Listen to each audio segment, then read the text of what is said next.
Like an umlaut in English. U-M-L-O-U-T, umlaut. Bienvenue sur Umlaut Podcast.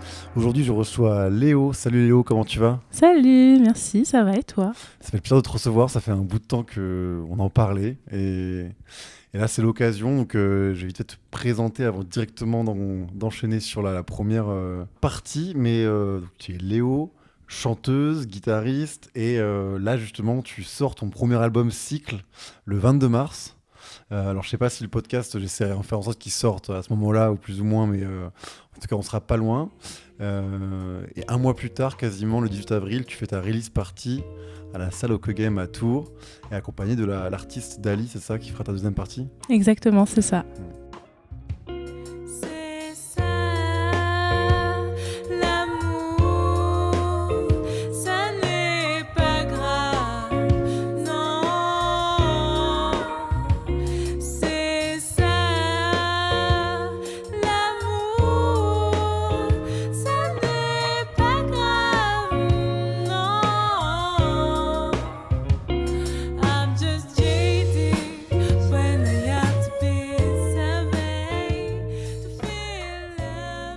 T'as hâte là de la sortie de l'album, c'est enfin le gros process qui est terminé. Ouais, j'ai tellement hâte. Ça fait à peu près 4 ans que je travaille sur cet album, donc j'ai vraiment hâte qu'il sorte. Et j'ai vraiment hâte d'être à la release party parce que ça va être une très très belle soirée. Et peut-être avant de commencer sur le premier chapitre d'interview, comment tu définirais ta musique sur quelqu'un qui t'aurait pas écouté ? Qu'est-ce que tu fais ? Je dirais que je fais des chansons. Voilà, donc c'est un mélange de... En général, je dis... Ça me dérange un peu de mettre des styles, mais je le fais pour l'exercice. Donc, un peu de soul, néo-soul. Il y a un côté aussi très pop dans ce que je fais. Et du coup, des chansons, donc des textes aussi en français, parfois en anglais aussi. Voilà. Bah, c'est marrant, on parlera un peu de... Tu as commencé à dévoiler 2-3 angles de questions que j'avais tout à l'heure. On en parlera plus tard. Mais on commence directement avec l'interview première fois musicale. Interview. Première fois musicale. Donc l'interview première fois musicale, c'est simple, c'est que je te pose toutes les questions commencent sur la première fois que, etc. liées à la musique. Et on va voir si ça découle sur des anecdotes. La première, peut-être, la première fois ou ton premier souvenir, en tout cas, où tu as touché un instrument de musique ou en tout cas un contact avec un instrument. Est-ce que ça arrivait quand dans ta vie, cette chose-là ? Alors, la toute première fois, je pense que j'étais vraiment en primaire, où j'ai fait des cours de guitare classique un peu à l'école de musique municipale, donc de la ville d'où je viens, Reuilly. Et donc c'était la première fois, mais j'ai pas trop accroché, donc c'est un peu dans la tête comme si j'avais jamais fait vraiment de guitare à ce moment-là. Mais donc si t'avais choisi d'y aller au début ou pour quelle raison t'avais commencé les cours de guitare à l'école ? J'en ai aucune idée. Ouais. Je crois que j'avais commencé parce que, je sais pas, d'autres personnes devaient faire de la musique et devaient aller aux cours de musique. Et donc j'avais envie aussi d'essayer, je crois. Je pense que ça devait être quelque chose comme ça. J'ai posé la question à ma mère justement parce que c'était une grosse interrogation. Et voilà, je me souviens que j'aimais bien le solfège, que j'y arrivais. Guitare, je progressais pas. Donc il y avait un truc où j'arrivais pas trop quoi. Et ça, c'était le premier moment avec la guitare que tu as lâché, c'est quand que tu l'as vraiment reprise pour de bon ? Et j'ai reprise vraiment des années après. Je l'ai reprise, du coup, j'étais au lycée, en seconde, je pense. Ah oui. Donc voilà, il s'est passé peut-être une dizaine d'années, un peu moins. Et là, pour le coup, après, j'ai appris toute seule, du coup, la guitare à ce moment-là. La première fois que tu as acheté un CD, tu sais, pas les CD qu'on t'offre quand t'es petit, la fois où t'as eu tes petits 10 €, là, t'es allé à la Fnac et t'as choisi ton CD, tu te souviens de... Avec mon argent de poche, voilà. même enfant. Je pense que le premier CD que j'ai acheté, ça devait être... soit c'était Bébé Lily, peut-être que j'avais acheté avec mon argent de poche, genre la compile. Soit c'était peut-être... un single de Lady Gaga, genre Poker Face ou comme ça, quelque chose comme ça. Et d'ailleurs, peut-être aussi ton premier souvenir de concert.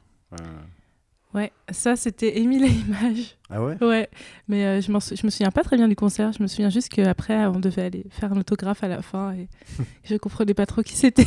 Et que c'était un peu étrange, mais voilà.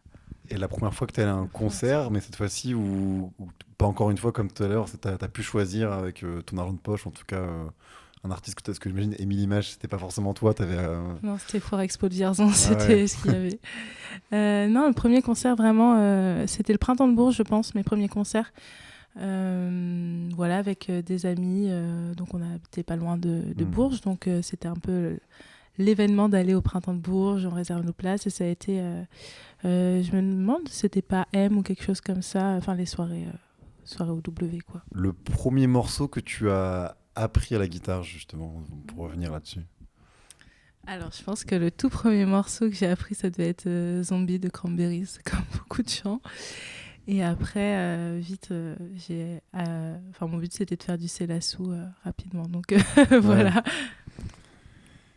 Et pareil, du coup, c'est quand la première fois que tu es passé de. On a tous, souvent, les gens qui font de la musique, commencé pendant longtemps à faire des reprises, il y en a même qui font que ça. Mais toi, à quel moment, la première fois que tu as fait une première compo? C'est venu un peu progressivement, on va dire. J'écrivais des textes de base, j'écrivais beaucoup de choses qui n'étaient pas forcément des chansons. Et à la période où j'ai commencé un peu à faire de la musique, j'avais écrit un petit texte pour faire des chansons, pour en faire une chanson. Que je n'ai jamais finalisé au final. Mais après, j'en ai fait une deuxième et du coup, ça s'est arrivé beaucoup plus tard, la concrétisation de ce morceau. Je pense que ça devait être début de l'université, donc première année où vraiment j'ai écrit mon premier morceau à ce moment-là. Et justement, est-ce que tu avais assez rapidement une volonté de, quand tu t'es mis à la guitare, tu t'es remis à la guitare au lycée, une volonté une fois que tu avais fait des reprises, de se dire j'ai mes textes, j'aimerais bien les mettre en musique? C'était un truc un peu. Tu y pensais déjà ou au début c'était juste je fais de la guitare pour moi, je chante ce que j'aime? Ouais, non, au début, j'y pensais pas du tout. En fait, j'ai commencé au club musique parce que j'avais envie de faire partie du truc et je faisais du chant là-bas et je me projetais pas trop en fait. C'est quoi le club musique? C'était le club musique du lycée. Ah oui. Voilà, donc il y avait un club entre midi et 2, on avait une salle et on pouvait aller faire de la musique, faire des chansons, des reprises. Donc mon but à ce moment-là, c'était vraiment d'essayer de faire des chansons, genre de les chanter et tout. C'était tout nouveau, vraiment. Et t'étais toute seule ou avec un groupe déjà ou... Et c'était les gens qui venaient au club musique, Ouais. en fait, on jouait ensemble. Ok, Donc ouais. ça formait un espèce... on tournait, en fait. Donc, par exemple, on disait, on va faire quelle chanson aujourd'hui? J'aimerais bien faire ça. Ok, on regarde les accords et on le fait. Et après, c'est quelqu'un d'autre qui vient chanter, etc. Ah, trop bien. Donc, c'était assez bonne ambiance. Et en vrai, on a eu une bonne motivation. Et du coup, on y allait souvent le midi et tout. C'était notre QG, quoi.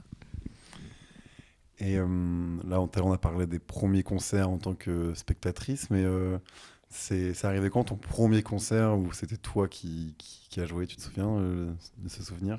Oui, du coup, ça devait être pour le club musique aussi. Donc, c'était pas encore le concert de ce que je peux faire maintenant, mais c'était, oui, je me souviens, c'était du coup dans la salle en haut du cinéma d'Issoudun, le lycée où j'ai fait, la ville où j'ai fait mon lycée. Et c'était, je me souviens des chansons que j'ai chantées. J'avais chanté Ragamuffin du coup et Boomerang. Voilà. Et c'était la première fois sur scène. Et t'étais stressé ou je sais pas, même toujours maintenant, c'est un moment un peu de trac positif ou comment tu gères la scène? À l'époque, j'étais méga stressée. Et aujourd'hui, je suis stressée, mais moins. C'est un truc sur lequel j'ai vraiment travaillé parce que ça prenait beaucoup de place. Et du coup, j'étais obligée de trouver des petites astuces pour que ce stress, de toute façon, il est toujours présent, mais qu'il soit un peu porteur. Merci pour cette séquence de l'interview première fois musicale. Et on va passer tout de suite à la suite, qui est le Mash and Blind Test. Like an umlaut in English. C'est un quiz musical. Je vais expliquer vite fait les règles. J'ai fait des chansons où j'ai l'instrumental d'un artiste A Ok. Et par-dessus, je plaque l'acapella d'un artiste B. Si par exemple, c'est tout ton exemple que je donne, mais l'instrumental d'une musique de Julien Doré avec Aurel San qui rappe par-dessus, la réponse, ça serait, il faut dire Julien Dorel San. Ok. Tu sais, c'est le moment où ça change, où tu arrives sur l'autre syllabe, là tu peux commencer à dire le deuxième nom. Ok, bah chaud. C'est parti.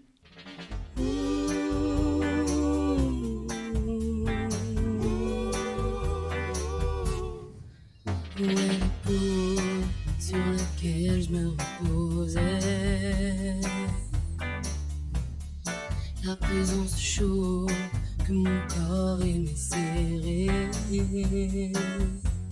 Je reconnais pas la voix. Où est passée la voix qui Le refrain peut-être va t'aider alors. L'autre moitié de moi sans que je perdais la raison. Le jour me réveille et qu'il m'offre encore.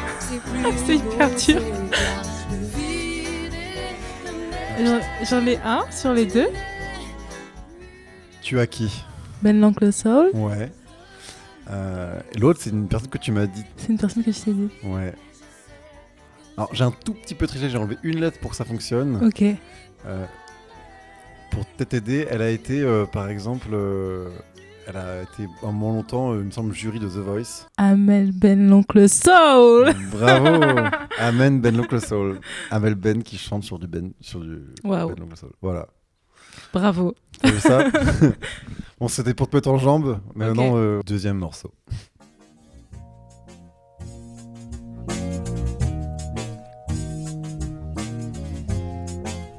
Si tu dois l'avoir. Ouais.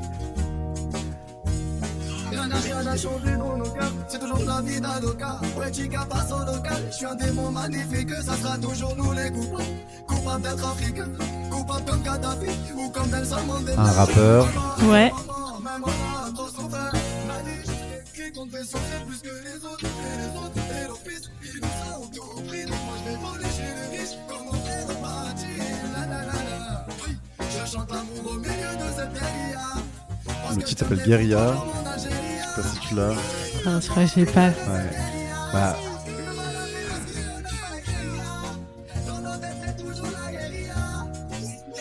Vas-y, balance. donc c'était l'instrumental, c'est C'est Assou. Lassou. Et l'artiste s'appelle Soul King. Ok. Donc la réponse était C'est la Soul King. Voilà. Waouh. Soul King. Effectivement, c'est un rappeur. C'est quoi ton rapport au rap? Je te pose la question parce que sur l'un des morceaux, tu as fait appel à. Il y a un feat avec quelqu'un qui s'appelle Charlie Yotta. Tout à fait. Donc il y a un peu de rap. Et même des fois, je trouve que dans ta manière d'écrire, ou tu as des passages un peu. Alors pas rappés, pas non plus slamés, mais un peu parlé, etc. Mhm. T'en as écouté, ça t'intéresse Ouais, alors c'est une musique que j'ai écoutée assez tard. Enfin, j'ai commencé à en écouter quand je suis arrivée à Orléans, à la fac. Donc après, ça remonte un peu quand même, mais c'est une musique que j'ai appris à connaître, on va dire. Et j'en écoute pas mal. C'est je pense ce que j'écoute principalement. Enfin, en tout cas, des trucs rap, R&B, soul, etc. C'est des choses qui m'influencent beaucoup aujourd'hui. Et voilà, moi, j'aimerais bien écrire des textes de rap, mais je suis un peu nulle. Donc voilà, je m'entraîne et puis voilà. Mais en tout cas, c'est une musique que j'affectionne pas mal. Troisième manche, c'est parti.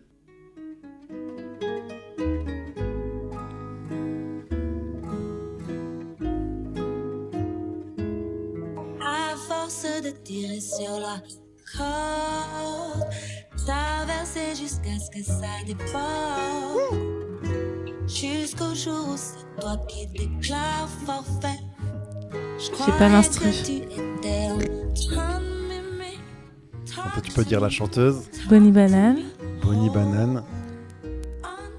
C'est avec la fin de Bonnie Banane que j'ai fait le début de l'autre. Petit indice. Ah, ok. Donc, ça commence un prénom qui commence par Anne.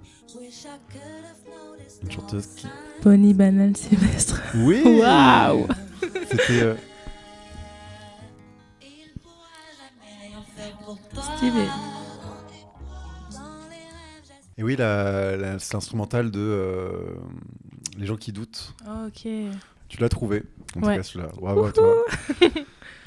la chanson française, t'en écoutes beaucoup, ce genre de chansons des années 60, 70, 80, un peu on pense Brel, Barbara, tout ça, t'as écouté tout ça? J'en ai écouté peu au final dans mon écoute musicale, quand j'ai commencé à écouter. J'écoutais pas mal du coup, un peu de chansons au lycée à cette période-là. En ce moment, j'en écoute moins. Et j'ai pas une très grosse culture de la chanson, disons classique. Donc voilà, chansons des années 40, 50, 60. Enfin, tout ça, j'ai pas une grosse culture là-dedans. Je dirais plus que j'écoute des chansons actuelles. Enfin, voilà. Enfin, je pense que j'ai écouté des artistes qui ont été influencés même par toute cette grande culture de la chanson. Et du coup, ça se retransmet. Mais moi, j'ai pas, par rapport à des artistes chansons qui connaissent énormément de choses et tout, j'ai pas toutes ces connaissances-là, quoi. Enfin, je me rends compte qu'il y a quand même un gap. Quatrième et dernière manche, c'est parti. Je suis tombée dans cet étrange état. Je suis tombée. Celui-là, je me suis amusé. Oh waouh! Alors j'en ai un sur deux. Mon corps ahuri Oh mon par Dieu. cette phrase. J'oublie les rêves. Les ozones. Oui, c'est Léozone. Que du noir, Oh waouh! je ne sais plus que croire. Je suis tombée dans cet étrange état. Peut-être le feat un jour aussi. Hein. Peut-être le feat. La peur, asséché par Ah, c'est génial. l'angoisse. L'angoisse. L'angoisse. Non mais incroyable, t'as passé du temps à faire tout ça. Un peu, mais ça m'amuse toujours beaucoup. C'est jamais du temps, c'est du temps perdu, mais c'est du temps perdu mais t'as passé un qualité. moment, ouais. Ça m'a inspiré un peu une question justement parce que c'est une musique très fête, etc. Et ton rapport à la fête, dans le sens où t'as le morceau Soirée avec ton clip qui est sorti il y a quelques mois déjà, où tu dis un peu. J'ai envie d'y aller, j'aime bien, mais une fois que j'y suis, je me sens pas vraiment à ma place. Et du coup, est-ce que tu aimes les soirées et tu aimes aussi danser, etc., ce genre de choses tu pourrais danser sur du ozone, par exemple? Je pourrais danser sur du ozone. En fait, Soirée, il explique aussi un peu l'ambiguïté de ce truc de t'as envie d'y aller, mais parfois, en fait, je sais pas le bon moment et t'y vas. Et moi, j'aime bien la fête. J'adore danser, j'adore faire la fête. Mais il y a des périodes où c'était compliqué et où c'était compliqué aussi de se retrouver avec du monde, de trouver sa place, etc. Et c'était un peu ça que je venais raconter avec ce morceau. En fait, l'idée aussi un peu de chaque chanson de cet album, c'était de décrire des états un peu passagers et des choses qui sont des émotions fortes sur le moment, mais qui définissent pas. Enfin, un peu de la cyclicité, etc., des choses qui peuvent se répéter et qu'on passe par plein de petits trucs. Mais est-ce que tu te verrais t'as quelques musiques qui groovent un peu plus que d'autres, mais c'est globalement des chansons, tu disais t'as déjà eu envie de produire, de composer aussi une musique dansante Ouais, grave.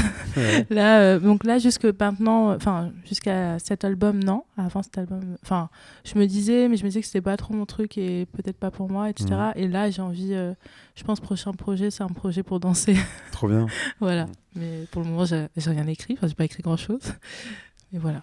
Et en écoutant des interviews de compositeurs, d'artistes, en parlant avec des potes qui jouent aussi, qui composent, j'ai déjà entendu la phrase un peu connue qui dit c'est plus facile de faire une chanson triste qu'une chanson joyeuse. J'étais d'accord avec ça, que justement c'est compliqué de trouver des mots sur l'émotion du fait d'être gay, d'être heureux, etc.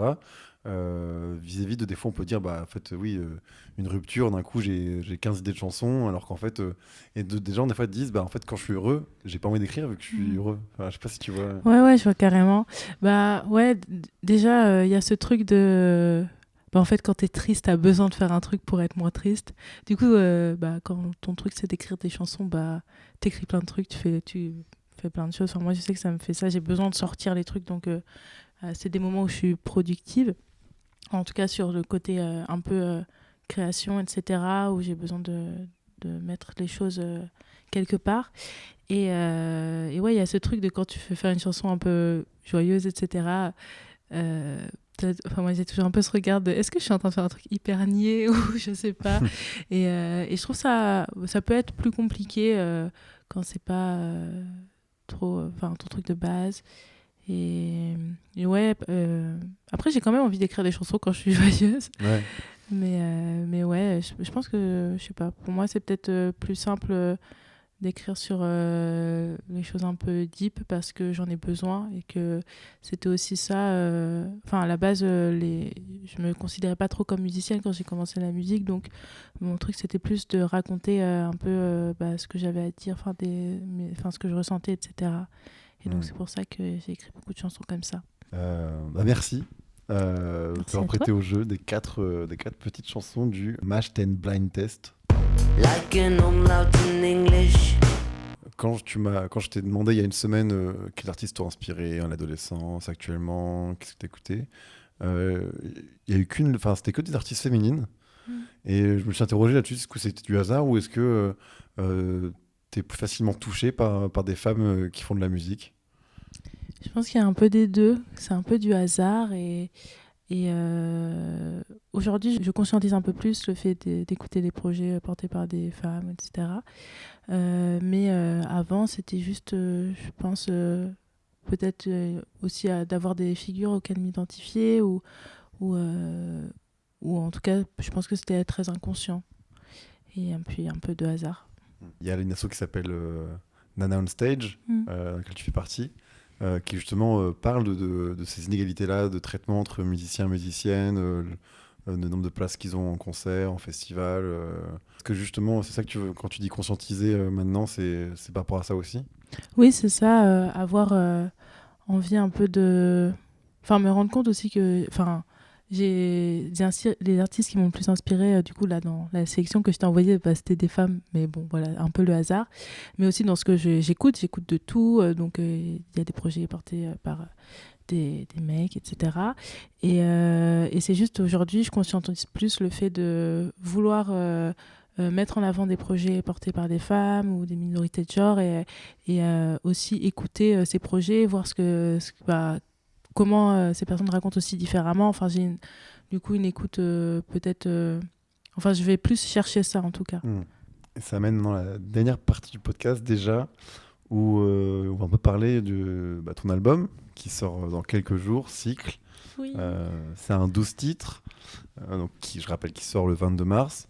Dans ta vidéo de présentation donc, sur Insta, sur Ulule, et là tu me l'as redit tout à l'heure, tu dis que t'as mis 4 ans en tout cas à travailler sur cet album-là.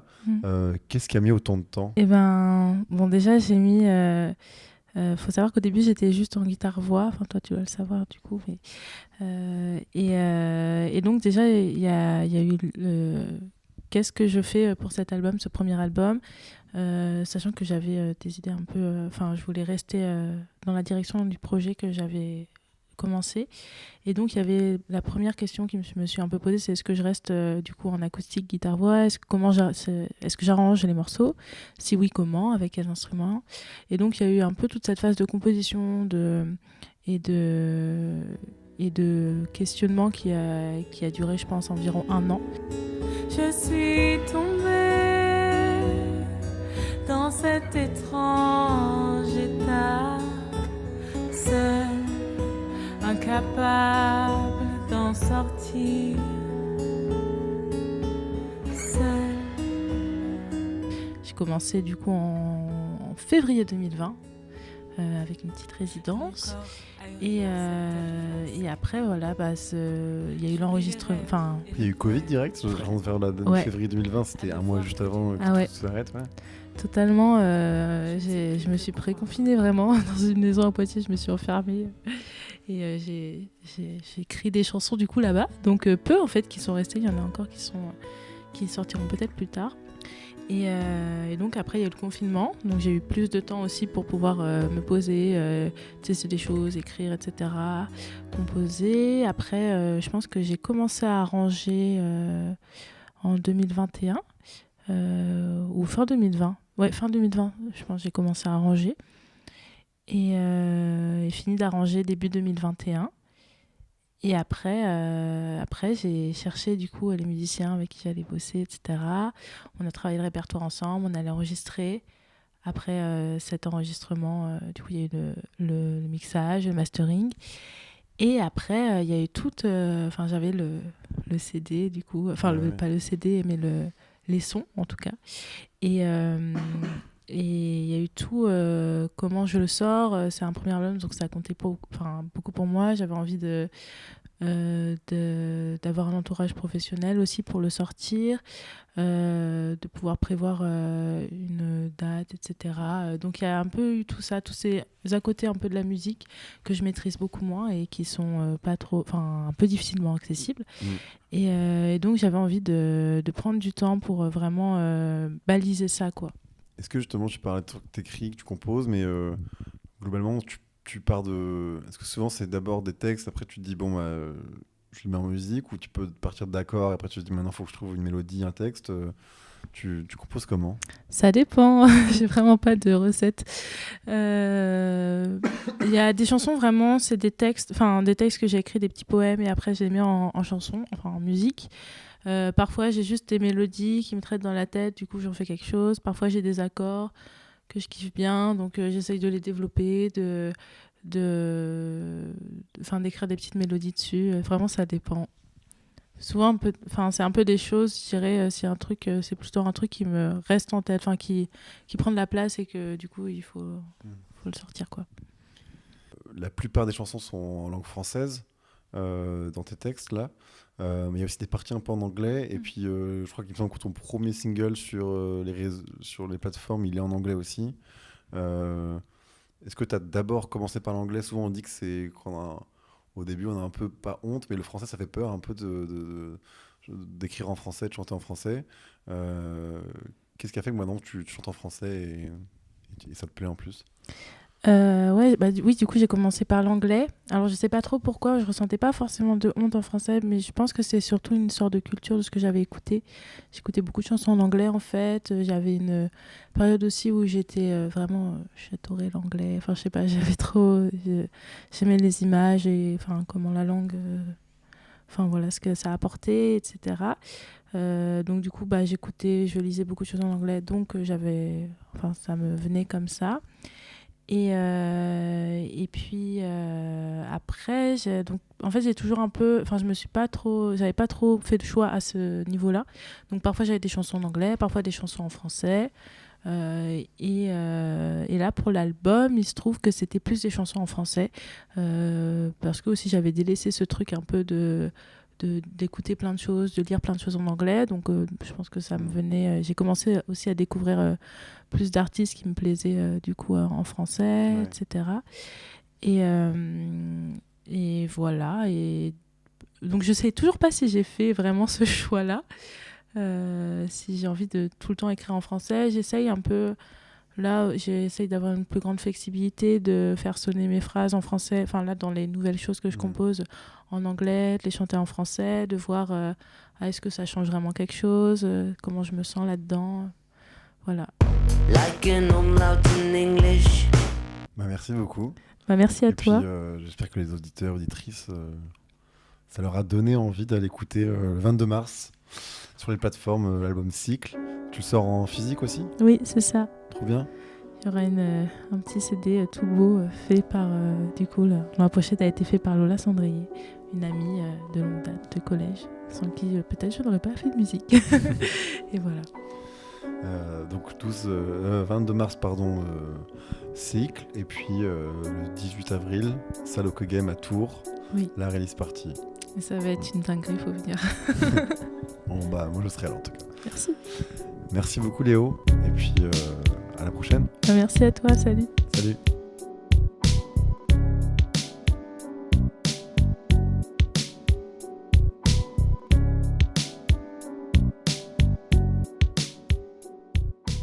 aimé l'épisode, n'hésite pas à t'abonner et à le partager sur les réseaux sociaux. Tu peux également retrouver Umlaut sur Instagram à l'adresse @umlaut_musique avec un S.